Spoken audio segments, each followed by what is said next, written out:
La mañana era gris en Valencia. Las nubes ocultaban el sol como si supieran que ese día no debía comenzar con luz. Alejandro caminaba por el barrio de Ruzafa con una bolsa de pan bajo el brazo, cuando vio el sobre en el buzón, sin remitente, sin sello, solo su nombre escrito a mano. Lo abrió ahí mismo, de pie, bajo la ligera llovizna. Dentro había una sola hoja, una copia escaneada de un documento judicial del año 1994 y una fotografía en blanco y negro de un hombre de unos 25 años, de mirada intensa, apoyado en un coche Renault antiguo. Esa noche, Carmen, su madre, preparaba lentejas como cada jueves. Alejandro dejó el sobre en la mesa sin decir palabra. Ella lo miró. Su mano tembló apenas. Y por primera vez en años, no logró sostenerle la mirada. «¿Quién es?», preguntó él señalando la foto. Carmen se quedó en silencio. Luego se excusó. «No quiero hablar de eso. No tiene sentido ahora». Pero sí tenía sentido. Alejandro necesitaba respuestas. Durante años había aceptado la historia de que su padre era un hombre que se fue sin mirar atrás.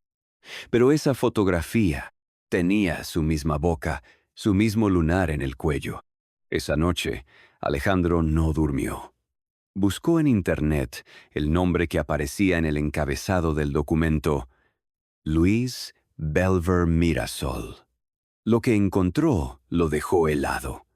Era el hijo de un exdiputado autonómico, un hombre que fue investigado por abuso, aunque el caso había sido archivado en silencio. Carmen no fue a trabajar al día siguiente. Se quedó en casa, sentada frente a la ventana con una taza de café frío entre las manos. Alejandro regresó de la biblioteca con una carpeta llena de copias y recortes. Cuando la dejó sobre la mesa, ella no levantó la mirada. «No puedes seguir ocultándomelo», dijo él, conteniendo la rabia. «No sabes lo que pasé», susurró ella, casi sin voz. Tenía 19 años. Estaba sola en una residencia, becada, y me hicieron elegir entre callar o perderlo todo. Alejandro se sentó. Por primera vez la vio vulnerable, no como la mujer fuerte que lo había criado, sino como alguien herida desde hace mucho tiempo. «¿Fue él?», preguntó. Carmen asintió con los ojos llenos de lágrimas. Luis Belver, su padre biológico, había sido su profesor de prácticas en la universidad. Una noche, después de una cena académica, Carmen despertó desorientada, con la ropa mal puesta. Nunca habló. Su familia no la creyó. La universidad le pidió prudencia. Y cuando quedó embarazada, solo su compañera de piso la ayudó a salir adelante. Lo denuncié, pero lo enterraron todo. Su padre era diputado. Tenían poder, tenían abogados. Yo solo tenía miedo, dijo ella. Alejandro no sabía qué decir. Pero dentro de él algo se encendió. No por venganza, sino por justicia. Había vivido toda su vida con la mitad de su historia negada. Y ahora quería saberlo todo. Quería verlo. Quería decirle que existía y que él había decidido callar.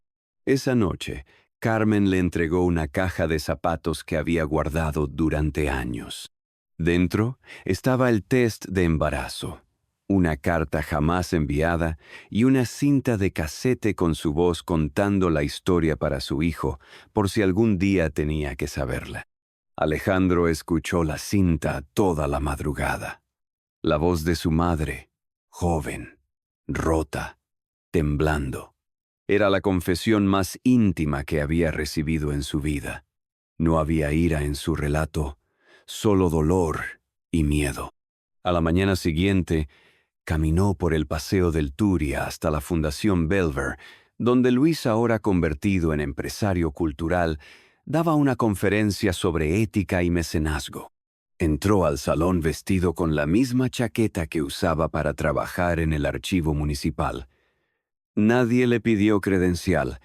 Se sentó en la última fila. Observó al hombre que hablaba con seguridad, que sonreía a las cámaras, que firmaba libros sobre liderazgo. «Mentiroso», murmuró Alejandro en voz baja. Esperó. No quería un escándalo. Quería mirar al hombre que había cambiado la vida de su madre y fingido que nunca había pasado nada. Después del acto, lo siguió discretamente hasta el estacionamiento. Cuando Luis abrió su coche, Alejandro se acercó. «Señor Belver, ¿me permite un minuto?» Luis lo miró.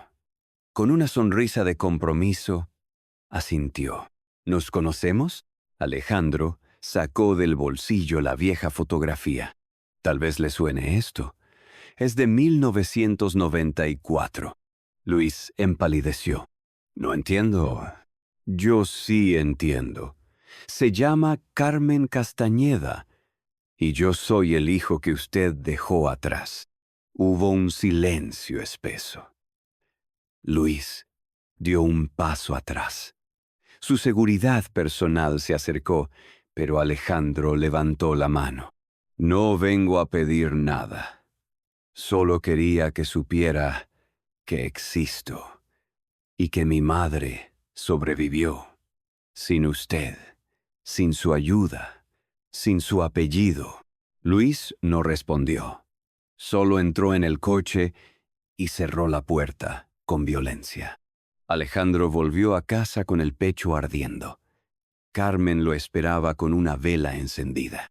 «¿Fuiste a verlo?» Él asintió. No necesitaba verlo por él, lo necesitaba por mí.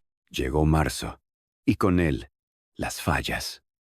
Valencia se llenó de ruido, luz y fuego. En medio de la algarabía popular, Alejandro y Carmen caminaban juntos por la plaza del ayuntamiento, rodeados de monumentos satíricos que en pocas horas arderían en llamas. El olor a pólvora flotaba en el aire, pero entre ellos, por primera vez, había paz.